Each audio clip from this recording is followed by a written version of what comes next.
Whatever.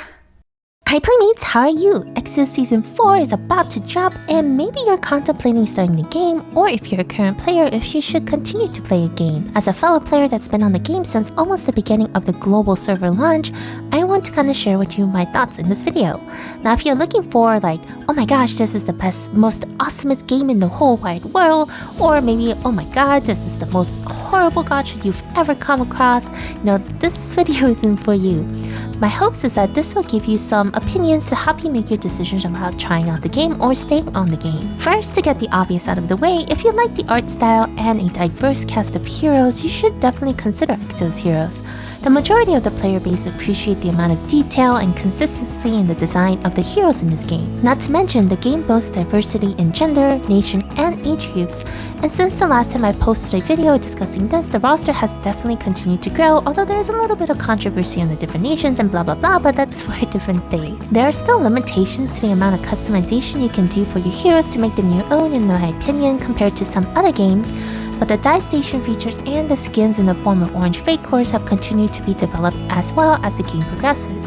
Second, if you're just starting out and you're planning on being like super competitive in PvP, expect to spend a little bit of cash. I mean, this doesn't mean that the game is not free to play friendly. The game is generous in terms of giving out free paid currency called Zest through dailies, although the cost of purchasing Zest with real life money is on the higher side. However, there is not really a way to grind in this game, as dungeons are gated by tickets and rewards from PvE story mode is pretty much just the one time. There are golems and totems that pop up, and an AFK exploration feature that uses levy stones, which is the regenerated energy in this game, but the benefits of such gameplay will not catch you up to the players that have played regularly since day one.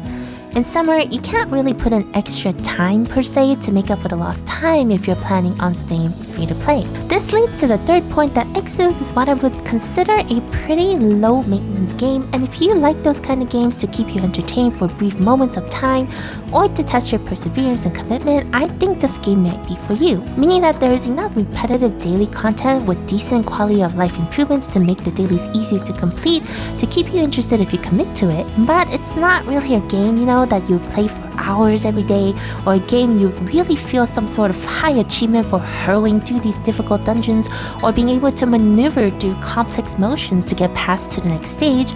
Although some of these story chapters are pretty dumb in terms of the difficulty specs and they should go, but whatever. If you're a completionist or invested in the heroes and want to put in maybe an hour a day for repetitive dailies to slowly grow your heroes and maybe a few more when the new content comes out, and enjoy seeing the progress of your account and the fruits of your perseverance, Exos will be worth the while. If you're looking for more, you'll probably end up being a little tired of the game eventually when you lose interest in the heroes and don't feel the need to grow them any longer. But one thing to keep in mind is that Exos is still pretty much active in its updates, well, at least for now, meaning that the game is not dead yet. And these updates are not always gated by payments or real life cash. There are pros and cons to this.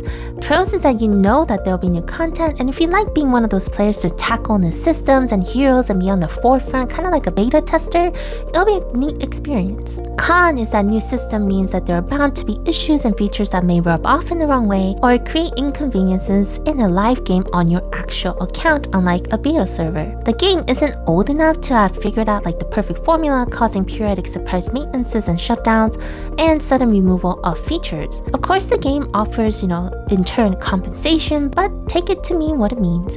Are you bothered, I guess, to put it simply, unstable experiences in the game and think it to be unprofessional and not worth your time? Or are you more open to trying out and adapting to the circumstances at the expense of your time and possibly in-game resources? Again, there's really no right or wrong answer. I mean, it's a preference and preferences can change over time. Even in these comments, trying to stay unbiased is difficult because I feel some merit in the game still and continue to play it. So I recommend that if any of these features of Exos Heroes seems to fit your bill for a fun time or entertainment experience, go ahead and download and try it. You'll never know for sure until you try. Let me know what your thoughts are in the comments below, even if you don't play yet or if you've been playing for some time. And if you like random gaming content, especially on Exos Heroes, please consider leaving a like and subscribing. I post every Wednesday and weekends. Thank you all so much for watching. Stay safe and take care.